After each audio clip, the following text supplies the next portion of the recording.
그러므로 내가 주 예수님을 믿는 믿음과 성도들을 향한 여러분의 사랑을 전해 듣고 항상 기도 가운데 여러분을 기억하고 하나님께 감사하고 있습니다.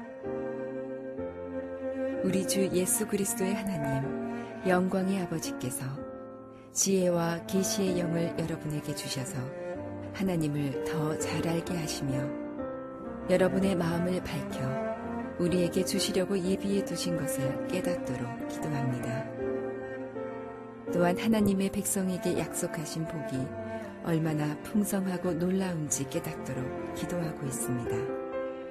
믿는 자 안에서 역사하시는 하나님께서는 그 큰 능력으로 그리스도를 죽은 자 가운데서 살리시고 하늘에 계신 하나님 우편에 앉게 하셨습니다.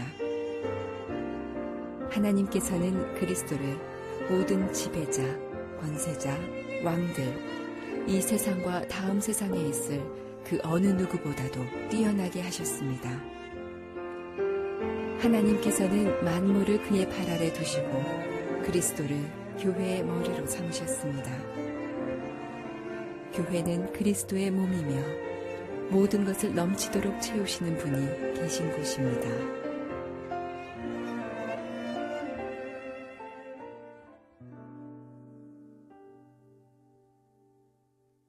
박수를 드리겠습니다. 귀한 주일날 예배 오신 여러분을 주님의 이름으로 환영합니다. 하나님의 은혜와 축복 여러분과 함께 하시기를 바랍니다.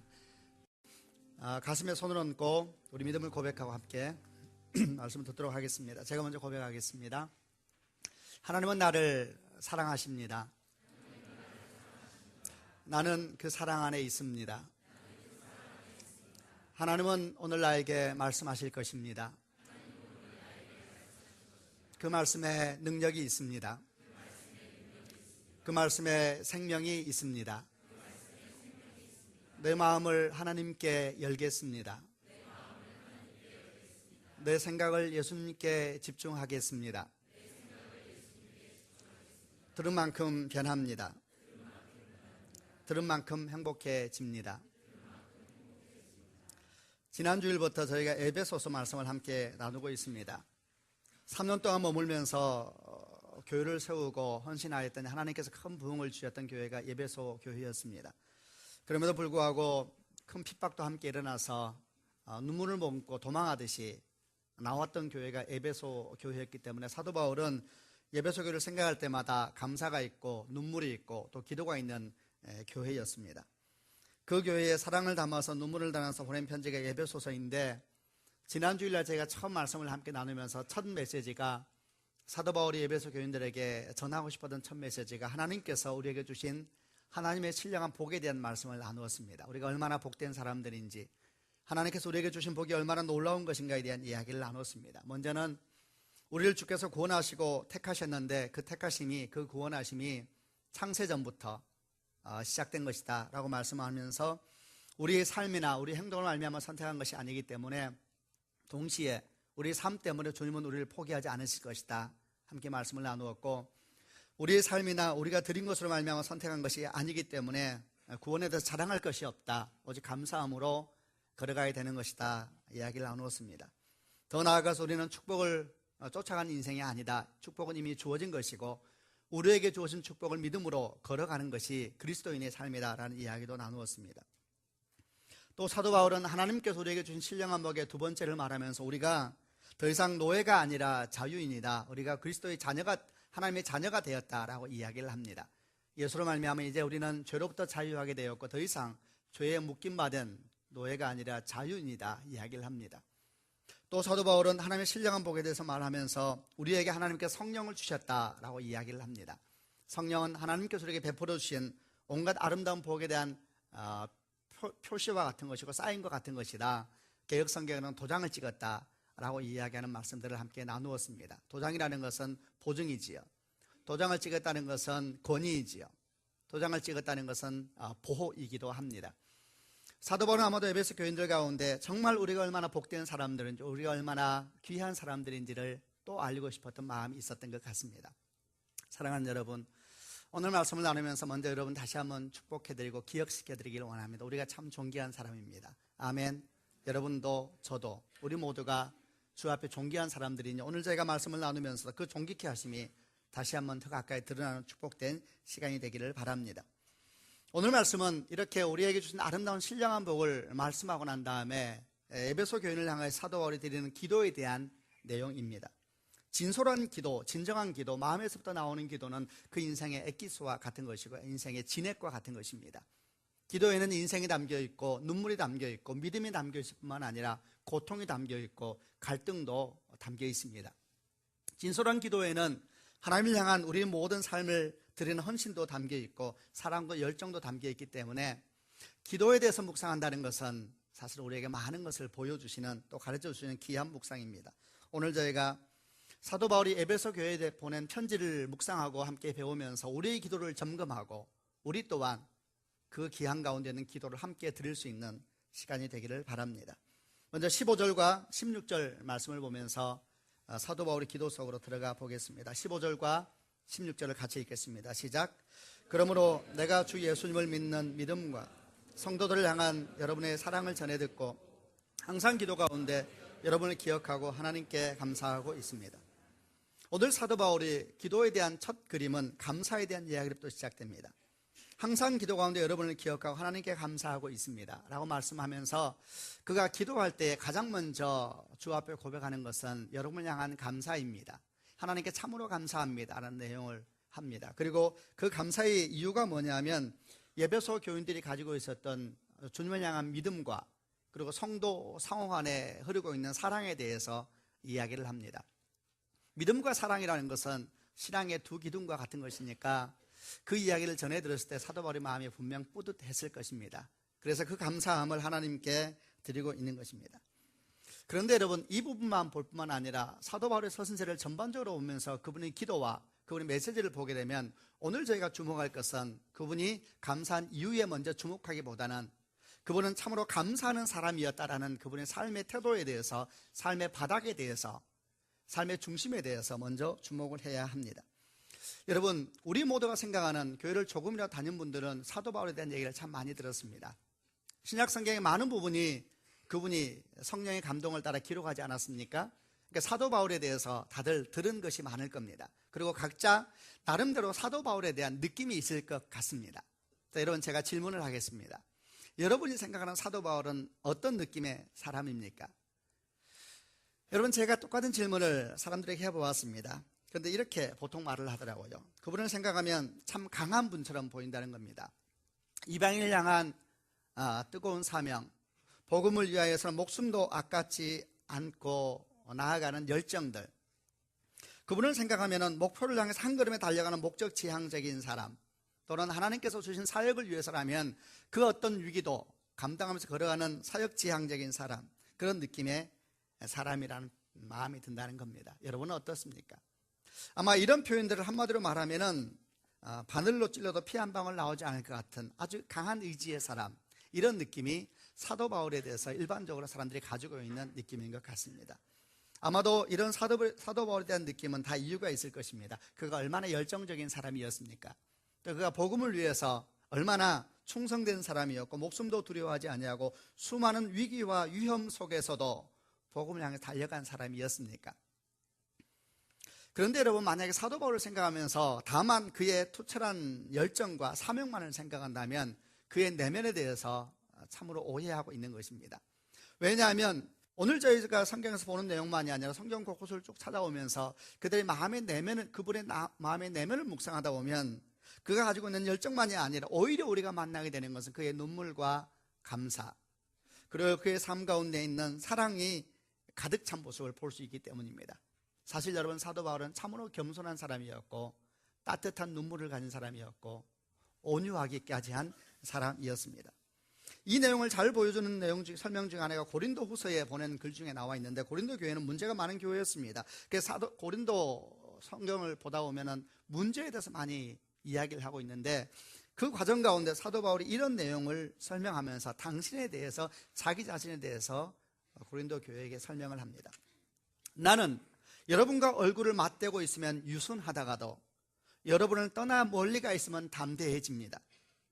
여러분 중에는 바울의 편지에는 무게가 있고 힘이 있는데 그 사람을 직접 대해보면 약골이고 말재주도 없다라고 말하는 사람이 있습니다.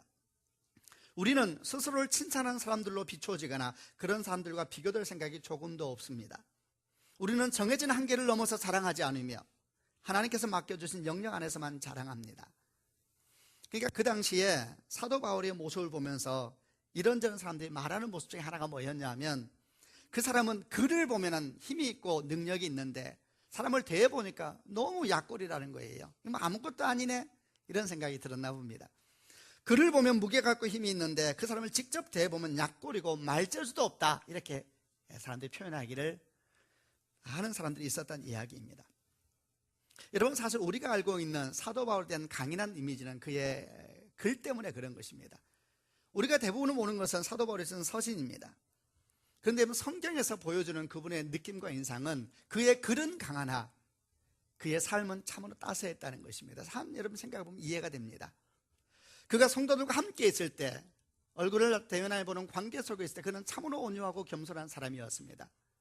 그러나 그가 떠나 있을 때에, 글을 보낼 때는 언제 글을 보냅니까? 공동체에 문제가 생겼을 때에, 공동체에 거짓 선생들이 일하기 시작하고 거짓말하는 사람들이 진리처럼 선포하기 시작하고 복음이 해방받기 시작했을 때에 그는 그 어려움 가운데 있는 교회를 향하여서 담대한 목소리로 타협할 수 없는 중심을 가지고 글을 써 보내고 있는 것입니다.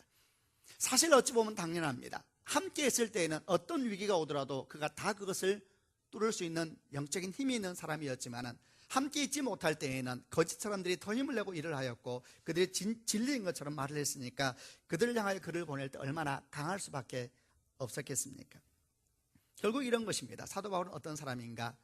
복음에 있어서는 견고하되 관계에 있어서는 한없이 온유한 사람, 여러분 그런 사람이 사도 바울이었습니다.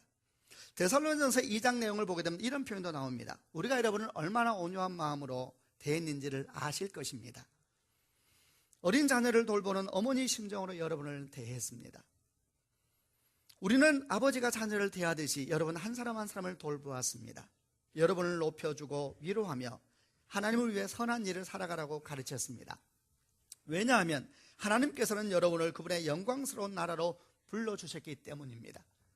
여러분, 글을 쓰면서 내가 여러분에게 얼마나 온유한 사람인지, 내가 여러분을 위해서 얼마나 많이 우는 사람인지, 내가 여러분에게 얼마나 따스한 사람인지는 여러분이 아실 겁니다. 대단하지요. 점점 마음 가운데 사도 바울이 가까이 느껴집니다. 어머니와 같은 온유함으로, 아버지와 같은 가르침으로. 아까 했던 말씀을 한 번 더 기억해 봅니다. 복음에는 견고함을, 관계에는 따스함과 온유함과 겸손함을 가졌던 사람이 사도 바울이었습니다. 그가 이렇게 모든 성도들을 대할 때마다 그렇게 대했던 이유는 데살로니가전서 조금 전에 저에게 읽은 이야기처럼, 왜냐하면 하나님께서는 여러분을 그분의 영광스러운 나라로 불러주셨기 때문입니다. 이 말은 내가 여러분에게 그렇게 어머니 마음으로 아버지 마음으로 따스하고 온유하게 대할 수밖에 없는 것은 당신은 하나님의 영광스러운 사람이기 때문에 그렇습니다 라고 이야기를 합니다. 얼마나 아름다운 모습입니까? 사실 사도 바울은 열정 이전에 감사가 있던 사람이고 사명 이전에 눈물이 있었던 사람이었습니다. 다른 말로 하면 여러분, 사실은 그 사랑과 눈물과 감사로부터 멈출 수 없는 열정, 아무도 막을 수 없는 복음을 향한 뜨거운 사명이 나왔다는 것입니다. 저는 이런 사도 바울의 모습을 보면서 저는 목회자의 한 사람으로서 참으로 내가 본받아야 할 모습이구나 생각을 했습니다. 그러나 여러분, 사실은 저만이 아니고 여러분도 마찬가지입니다. 우리 모두는 다 본받아야 합니다. 사도 바울은 사실은 교회를 세우기 위해서 성도를 복음을 전하기 위해서 목숨을 걸었던 사람입니다. 그는 성도 한 사람 한 사람이 자기 목숨과 같은 사람이었습니다. 보석하고 비교한다면 어느 보석과 비교할 수 있겠습니까? 사도 바울은 그들이 내 영광이라 그랬습니다. 내 면류관이라 그랬습니다. 그럼에도 불구하고 그는 한 번도 바로 그들이 하나님의 자녀라는 사실을 잊은 적이 없습니다. 목숨처럼 귀한 사람들이라 하더라도, 보석처럼 귀한 사람들이라 하더라도 항상 마음 가운데 놓지 말아야 될 고백, 그분이 하나님의 자녀라는 것입니다. 내 아이를 생각하고 우리 사역을 생각하고 교회를 생각해 보았습니다. 눈에는 아프지 않을 내 아이들, 모든 것을 다해서 양육하고 있는 그 아이, 그래도 항상 잊지 말아야 될 것, 내 아이가 아니라 하나님의 아이입니다.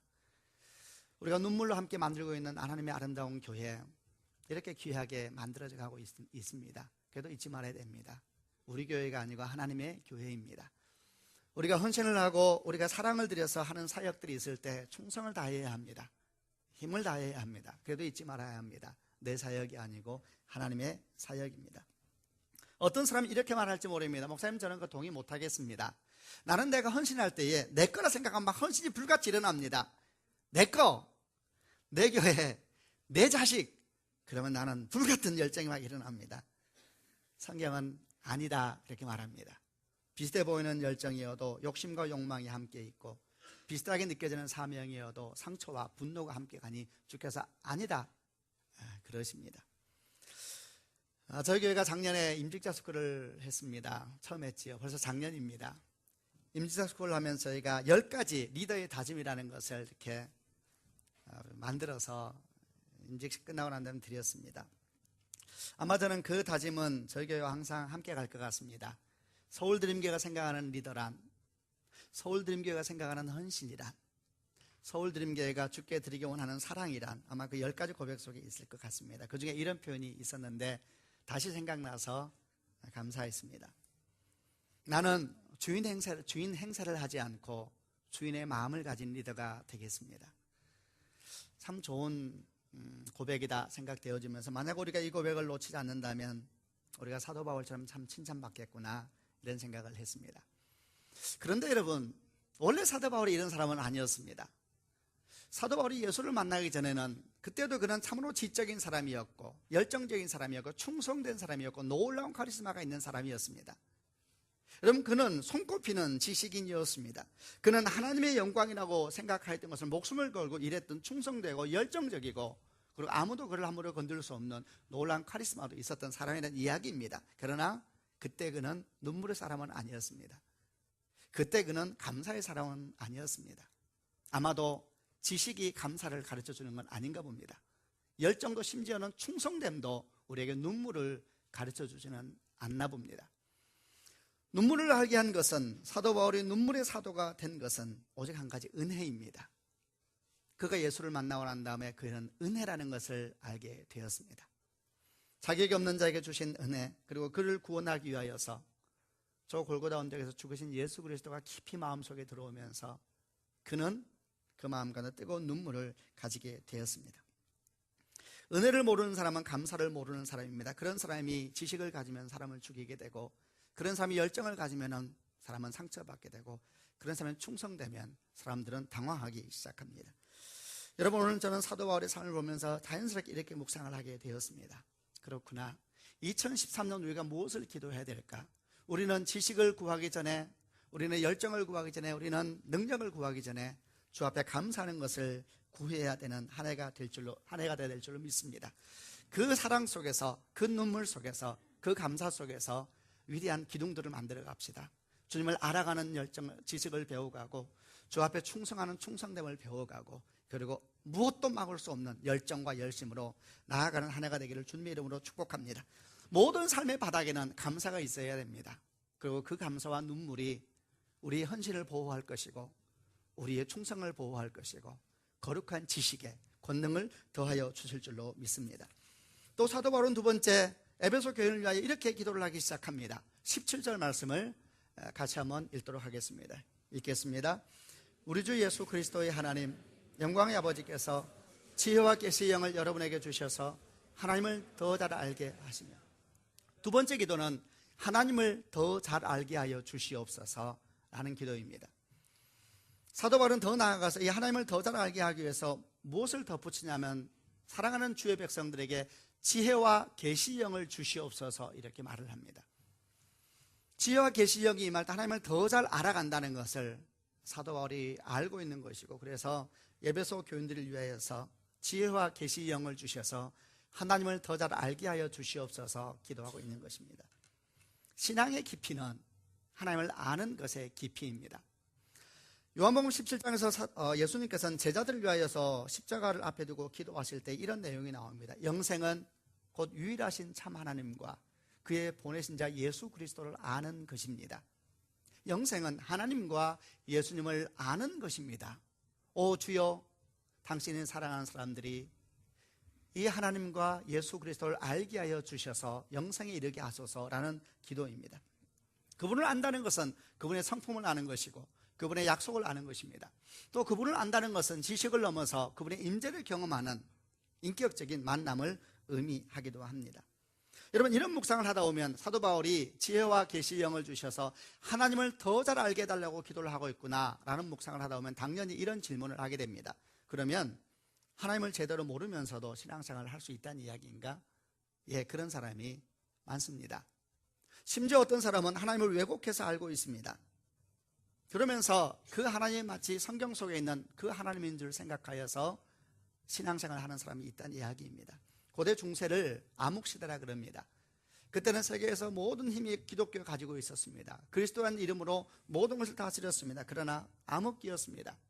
그 중세 암흑기의 대표적인 영적인 현상 중에 하나는 성경은 특정한 사람들만 읽도록 만들어졌었다는 것입니다.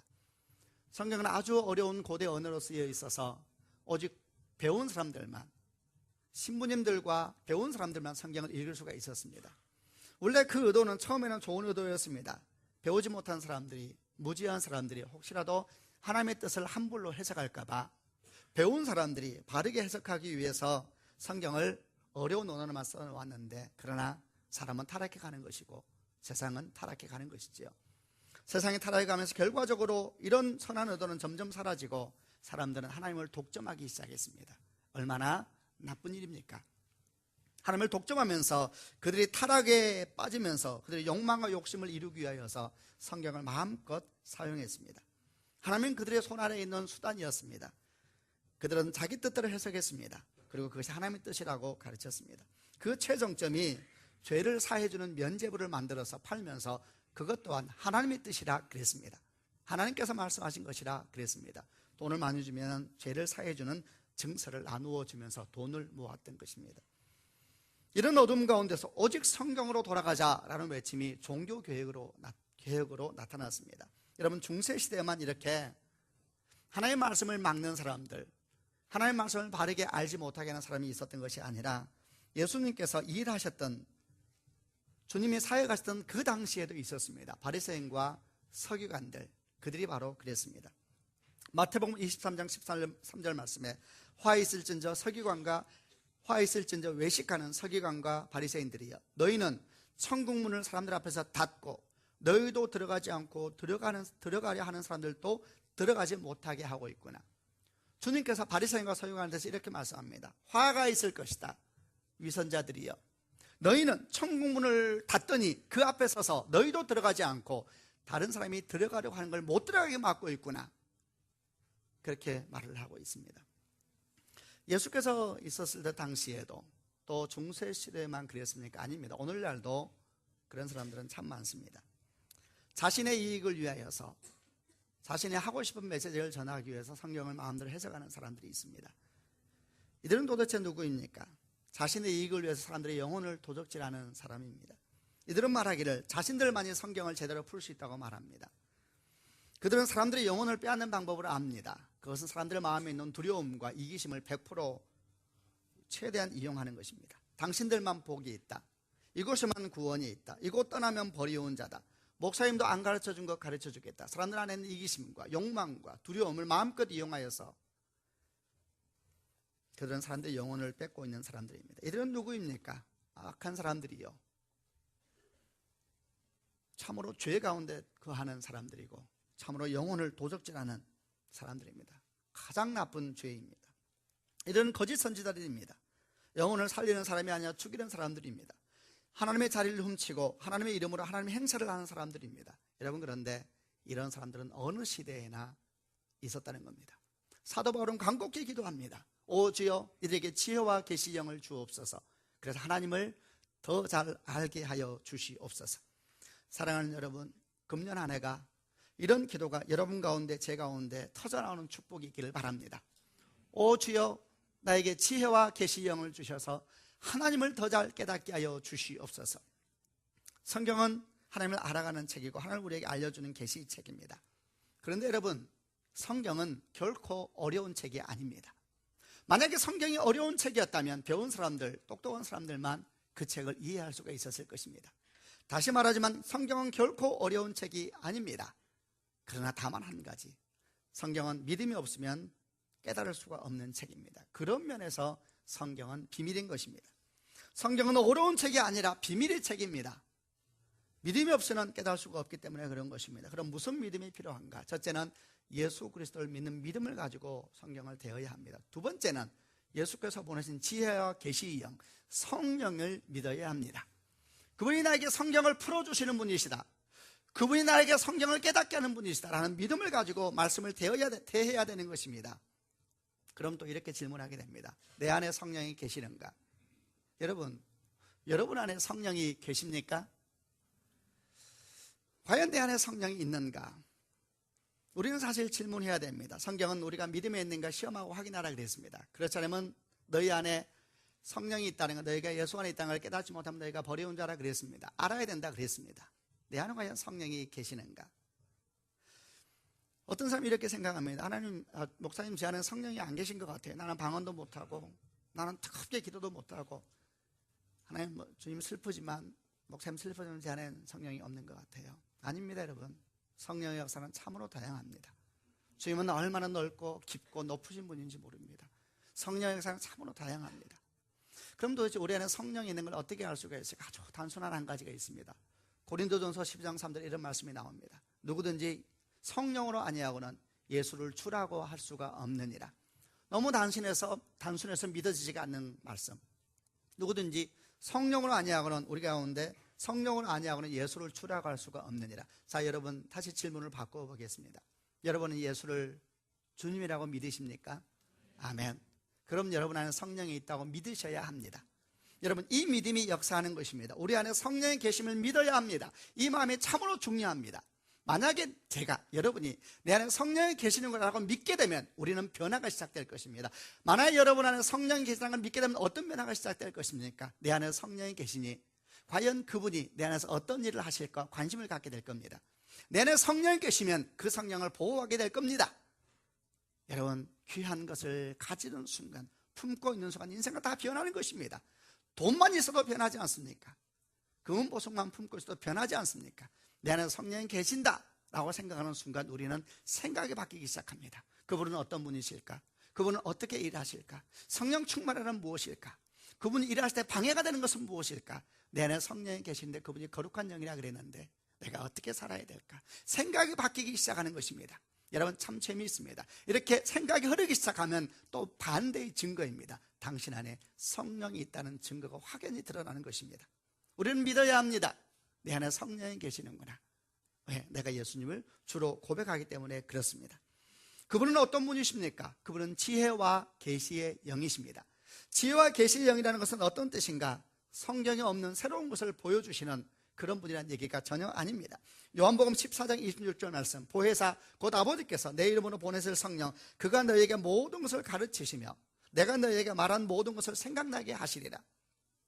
보혜사 곧 아버지께서 내 이름으로 보내실 성령, 그가 너희에게 모든 것을 가르치시며 내가 너희에게 말한 모든 것을 생각나게 하시리라. 지혜와 계시의 영이라는 것은 성경에 없는 것을 갑자기 가르쳐주고 성경에 없는 것을 우리에게 설명해 주는 분이라는 것이 아니라 말씀이 생각나게 하시고 말씀이 깨달아지게 하시고 말씀이 믿어지게 하시는 영이라는 것입니다. 그분이 내 안에 계시면 그분은 예수의 영이시기 때문에 예수의 말씀을 내 안에서 풀어주시는 분이라는 겁니다. 그분은 하나님의 영이시기 때문에 내 안에서 하나님이 믿어지도록 도와주시는 분이라는 것입니다. 성령의 역사가 바로 그런 것입니다. 그러니 사도 바울은 간곡히 기도합니다. 지혜와 계시의 영을 주셔서 하나님을 더 알게 하여 주옵소서. 그분은 풀어주시는 분이고 깨닫게 하는 분이니 말씀이 생각나게 하시고 말씀이 풀어지게 하시고 하나님 믿어지게 하여 주시옵소서. 지혜와 계시의 영이여 성령이시여 저들이 마음에 충만하게 임하여 주셔서 저들의 삶 가운데 주님의 살아계심을 경험하게 하여 주셔서 주님이 얼마나 높은 분이요 넓은 분이요 깊은 분인지를 알게 하여 주옵소서. 사도 바울이 그렇게 기도하고 있는 것입니다. 사랑하는 여러분, 이 기도가 마음에 들지 않습니까? 우리가 다 해야 될 기도이지 않겠습니까? 2013년 이런 기도 가득 찬 축복이 있기를 바랍니다. 성령의 도우심을 구하면서 우리는 말씀을 보아야 합니다. 말씀을 볼 때 주의 은혜를 구해야 합니다. 성령님, 지혜와 계시 영이여 나를 인도하여 주시옵소서. 그리고 겸손한 마음으로 성경 앞에 무릎을 꿇고 그 말씀을 보기 시작하는 것입니다. 착하고 좋은 마음으로 그 말씀을 읽으면서 묵상하기 시작하는 것입니다. 말씀을 먹는다는 것은 씨를 뿌리는 것 같은 것이고 음식을 먹는 것과 같은 것이기 때문에 어느 농부가 씨를 뿌리고 잡초를 제거하지 않겠습니까? 어느 농부가 씨를 뿌리고 열매를 기대한다면 돌멩이를 제거하지 않겠습니까? 묵상은 그런 것입니다. 맛있게 음식을 먹고 난 다음에 소화되도록 왜 운동을 안 하겠습니까? 묵상은 그런 것입니다. 겸손하게 기도하고 말씀을 대하고 그 말씀과 운행하시는 주님을 신뢰하면서 묵상하기 시작할 때에 그런 과정을 통하여서 주님이 일을 하기 시작하시는 것입니다. 그런 과정을 통하여서 그런 겸손한 마음 가운데, 그런 온유한 마음 가운데, 그런 믿음의 과정 가운데 주님께서 들어오셔서 일을 시작하시는 것입니다. 그게 깨닫게 하시는 것이요, 마음을 만져주시는 것이요, 믿게 해주시는 성령의 역사입니다. 그런데 여러분, 이렇게 성령은 깨닫는 영이시고 가르쳐주는 영이라고 말씀하셨는데, 실제로 우리가 말씀을 읽고 성경을 보다 보면 우리는 참 이해되지 않을 때가 많습니다. 문자는 알겠는데 이게 무슨 뜻인지, 도대체 왜 이런 말씀을 하셨을까, 성경이 풀어지지 않을 때가 참 많습니다. 저는 지금 여러분에게 말하기를, 지혜와 계시 영이 임하면 성경이 풀어지고 하나님을 알게 된다 그랬는데, 실제의 삶은 성경을 읽으면서 풀어지지 않을 때가 너무 많고 오히려 수많은 질문으로 이어지기도 한다는 이야기입니다. 그때는 어떻게 하면 되는가? 아주 좋은 질문입니다. 그때는 그 질문을 가슴에 품으면 됩니다. 여러분, 신앙이라는 것은 모든 것에 정답을 찾아가는 과정이 아닙니다. 신앙은 주님과의 동행하는 것이 신앙입니다. 질문이 올 때 질문을 마음에 품으시길 바랍니다. 아주 많은 경우에 우리의 영적인 선배들은 말하기를, 우리가 질문을 마음에 품을 때 주님께서 일하신다 그랬습니다.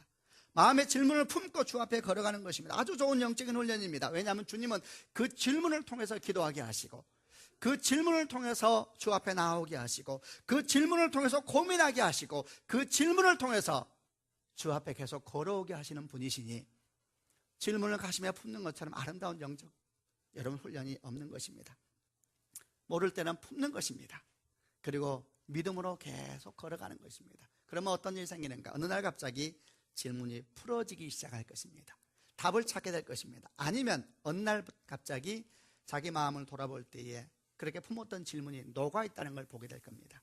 질문이 아니게 되는 어떤 순간, 답을 찾은 것은 아닌데 더 이상 내게 질문이 아닌 시간이 오게 되는 것이죠.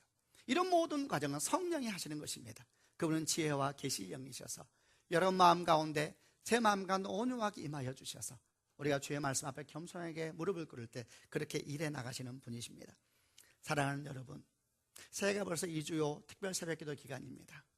금년 한 해가 주의 말씀에 가득한 한 해가 되시는 축복이 있기를 바랍니다. 교회의 노력에 귀를 기울여야 합니다. 목사님들이 말씀을 녹음해서 홈페이지에 띄워놨다더라, 고생이 많겠구나, 거기서 끝나면 안 됩니다. 시간이 많나 보구나, 그렇게 생각해도 안 됩니다. 교회의 노력에 귀를 기울여야 합니다. 그게 여러분 선한 일입니다. 그게 온유함입니다. 목사님들이 수고하는구나, 그럼 내가 반응해야지. 그게 성령님의 역사입니다. 홈페이지를 들어가 보고, 홈페이지를 들어갈 시간이 없으면 여러분 2달 한 번씩 저희가 일름표를 나누어 드리잖아요. 지하철 타서 뭐 하세요? 펴놓고 지하철이 번잡하구나, 인생은 번잡해, 이런 생각하지 말고 펴놓고, 금년 한 해가 말씀의 영이, 지혜와 계시의 영과 함께 하시는 한 해가 되기를 바랍니다.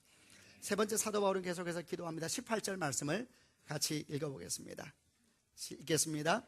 여러분의 마음을 밝혀 우리에게 주시려고 예비해 주신 것을 깨닫도록 기도합니다. 또한 하나님의 백성에게 약속하신 복이 얼마나 풍성하고 놀라운지 깨닫도록 기도하고 있습니다. 18절부터 23절까지는 거의 한 가지 기도에서 계속 내용이 흘러가는 것입니다. 내용은 이렇습니다. 여러분의 마음을 밝혀 우리에게 주시려고 하나님이 예비해 주신 것을 깨닫도록 기도합니다. 개역성경이 이렇게 표현되어 있더라고요. 마음의 눈을 밝혀 우리에게 주시려고 예비한 것을 깨닫게 하여 주옵소서. 그 표현이 더 이렇게 저는 좋은 것 같아요. 마음의 눈을 밝혀 주시옵소서. 마음의 눈에 눈꺼풀을 벗겨달라는 이야기죠. 성경은 이렇게 말씀을 합니다. 마음의 눈이 있고 육체의 눈이 있다 그럽니다. 여러분은 지금 저를 보고 계십니까? 그 육체의 눈입니다. 육체의 눈은 어떤 눈인가? 보는 것을 보는 눈입니다. 땅을 보는 눈입니다. 세상을 보기에 빠른 눈입니다. 마음의 눈은 어떤 눈인가? 보이지 않는 것을 보는 눈입니다. 하늘을 보는 눈입니다. 그리고 그분의 임재를 보는 눈이고 그분의 영광을 보는 눈입니다. 사도 바울은 무슨 기도합니까? 주여 저들이 마음의 눈이 열리게 하여 주시옵소서. 그리고 하나님의 영광을 보여 주옵소서. 이 기도를 하고 있는 것입니다. 여러분은 마음의 눈이 열렸습니까? 마음의 눈이 열렸는가 어떻게 알 수 있는가? 사실은 열매를 보고 나무를 아는 법이니 마음의 눈이 열리면 어떤 일이 생기는가를 보면은 우리 마음의 눈에 대해서 더 관심을 갖게 될 겁니다. 그게 18절 뒷부분부터 23절까지 있는 말씀인데 이 부분도 개역 성경이 조금 더 단순하고 정확하게 표현돼서 제가 읽어보겠습니다. 너희 마음의 눈을 밝히사 첫 번째 그의 부르심의 소망이 무엇인지, 두 번째 성도 안에서 그 기업의 영광의 풍성함이 무엇인지, 세 번째 그의 힘의 위력으로 역사하심을 따라 믿는 우리에게 베푸신 능력의 지극히 크심이 어떠한지. 세 가지. 그래도 복잡하죠. 다시 제가 정리할게요. 마음의 눈을 열어 세 가지를 보여달라. 첫째, 부르심의 소망을 보여달라. 그게 뭔지 아세요? 사명을 보여달라는 것입니다. 여러분, 마음의 눈이 떠지면 사명이 보입니다. 왜 사는지를 알게 됩니다. 돈을 왜 법니까? 왜 이렇게 열심히 사십니까? 아침부터 저녁까지 그렇게 달려가십니까? 왜 그렇게 화를 내십니까? 마음의 눈이 떠지면 부르심의 소망을 알게 됩니다. 왜 돈 버는지, 내가 왜 오늘도 호흡을 하는지, 내 아이를 내가 왜 기르는지, 돈 버는 목적이 보이기 시작하고 세상을 보는 시야가 바뀌기 시작합니다. 두 번째, 마음의 눈이 열리면 성도 안에서 그 기업의 풍성함이 무엇인지 알게 된다 그랬습니다. 이것은 마음의 눈이 열리면 영적 유산을 보게 된다는 것입니다. 우리 마음의 눈이 열리는 순간 우리는 참된 부가 뭔지를 알게 됩니다. 여러분, 참된 부유함이 뭔지를 알게 됩니다. 참된 가치를 볼 수 있는 눈이 생깁니다. 육체의 눈은 진짜 부유함을 보지 못합니다. 우리가 무엇을 가지고 있든 성경은 말하기를 아침 안개와 같다 그랬습니다. 부자십니까? 주님 말하기를 그것은 눈으로 보이는 불합니다. 아침 안개와 같답니다. 거기는 생명이 없답니다. 많이 가지셨습니까? 주님 말하기를 꽃의 영광과 같구나 그랬습니다. 한때 피었다가 사라지는 것입니다. 인생이 70이요 강건하면 80이라 그랬습니다. 그러나 마음의 눈을 뜨는 순간, 참된 부를 보는 순간, 참된 가치를 보는 순간 우리는 돈 쓰는 방법도 배우게 됩니다. 시간을 투자하는 방법도 배우게 됩니다. 또 영적 유산의 풍성함을 안다는 것은 무엇입니까? 그것은 내 인생이 얼마나 존귀한 자인지를 알게 된다는 것입니다. 나는 도대체 누구일까? 저는, 여러분 저를 띄엄띄엄 보시면 안 돼요. 저는 서울드림교회 목사이죠. 그보다 더 위대한 저에게는 하나님의 부르심이죠. 저는 예수께서 십자가 못 박혀 죽으시면서 대신 살리신 사람입니다. 저를 띄엄띄엄 보시면 안 돼요. 따뜻한 눈으로 보셔야 돼요. 온유한 눈으로 보셔야 돼요. 모든 걸 다 주고 싶은 마음으로 보셔야 된다고요. 마음의 눈이 열리면 생긴 일입니다. 인생의 가치, 존귀함을 알게 된다 그랬습니다. 세 번째, 마음의 눈이 열리면 뭘 알게 됩니까? 우리에게 베푸신 능력의 지극히 크심을 알게 된다 그랬습니다. 세 번째는 하나님의 능력을 알게 된다는 말씀인데, 뒤에 있는 성경을 보면 특별히 사도 바울은 그 능력 중에 부활의 능력을 말하고 있습니다. 마음의 눈이 열리면은 부활이 믿어진다는 거예요. 얼마나 놀라운 일입니까? 모든 능력의 한가운데는 부활이 있습니다. 부활이 믿어지면 다 믿어지는 것입니다. 부활이 믿어지는 것입니다. 내가 거기 안 가보았는데, 나 그 자리에 없었는데 내가 가본 것처럼, 내가 경험한 것처럼 믿어지기 시작합니다. 무덤의 문이 열렸다. 죽음이 입을 열어서 토해냈습니다. 그렇구나. 죽음은 결코 생명을, 참된 생명은 삼키지 못합니다. 여러분, 땅은 결코 하늘을 이기지 못합니다. 순간이 어떻게 영혼을 이깁니까? 마음의 눈이 열리면 그 놀라운 능력이 우리 삶에 들어오기 시작하는 것이죠. 사도 바울의 기도가 가까이 다가옵니다. 주여, 저들의 마음의 눈이 열리게 하여 주옵소서. 참된 부유함을 알게 하시고 인생의 목적을 알게 하시고 권능, 능력을 알게 하여 주시옵소서. 2013년이 시작되었습니다. 사랑하는 성도 여러분, 사도 바울이 에베소 교인들을 위하여 기도했던 것처럼 여러분도 1년 동안, 우리도 여러분을 위해서 1년 동안 기도하겠습니다. 여러분도 기도하시길 바랍니다. 첫 번째, 감사의 한 해가 되는 축복이 있기를 바랍니다. 그리고 그 감사 위에 아름다운 위대한 사건들을 만들어 가시기를 바랍니다. 두 번째에 지혜와 계시의 영을 주셔서 하나님을 더 잘 알아가는 한 해가 되는 축복이 있기를 바랍니다. 믿음의 깊이는 알매 깊이입니다. 주를 알아가셔야 합니다. 겸손한 마음으로 성령을 의지하고 주 앞에 무릎을 꿇는 축복이 있기를 바랍니다. 또 여러분, 하나님께서 마음의 눈을 뜨게 하셔서 여러분에게 베풀어 주신 것이 얼마나 놀라운지, 사명을 발견하고 영적 부유함이 발견되어지고 부활의 능력, 이 경험되어지는 귀한 한 해가 되는 축복이 있기를 바랍니다. 금년 한 해가 지나갔을 때 우리가 좀 더 성장하고 좀 더 아름다워지고 좀 더 주를 닮아가는 그런 사람으로 한 해를 맞이할 수 있도록 연초부터 더 가까이 나가는 축복된 한 해가 되는 복이 있기를 바랍니다. 같이 한번 기도하십시다. 제가 여러분을 위해서 기도하기를 원합니다. 가슴에 한번 손을 얹고 눈을 감으시길 바랍니다. 살아계신 아버지 하나님, 사도 바울은 그렇게 사랑했던 에베소 교회의 성도들 향하여서 주 앞에 간절히 기도하고 있습니다. 아버지 하나님, 저는 주께서 목회자로 세우시고 종으로 세우셨습니다. 저도 사도 바울의 마음을 따라 하나님 주의 백성들을 축복하며 기도합니다. 주님, 저들에게 감사의 영을 가득 부어 주시옵소서. 한 해 동안 모든 자리 가운데 감사가 보이게 하여 주시고 그 능력을 경험하며 살게 하여 주옵소서. 아버지 하나님, 기도합니다. 저들에게 지혜와 계시의 영을 주셔서 하나님을 좀 더 알아가게 하여 주옵소서. 그분이 얼마나 넓고 깊은 분이신지 겸손하게 걸어갈 때마다 주의 성령님 역사하여 주셔서 계시하여 주시고 깨닫게 하여 주시옵소서. 아버지 하나님, 기도하옵나니 저들의 마음의 눈을 뜨게 하여 주시옵소서. 사는 이유를 알게 하여 주시고 우리가 얼마나 부유한 자인지를 알게 하여 주시고 부활의 능력, 하나님 그 죽음을 이긴 주의 능력이 우리 삶을 가득 덮는 귀한 주의 백성들 되게 하여 주옵소서. 주님을 찬양합니다. 예수 그리스도 이름으로 기도합니다. 아멘.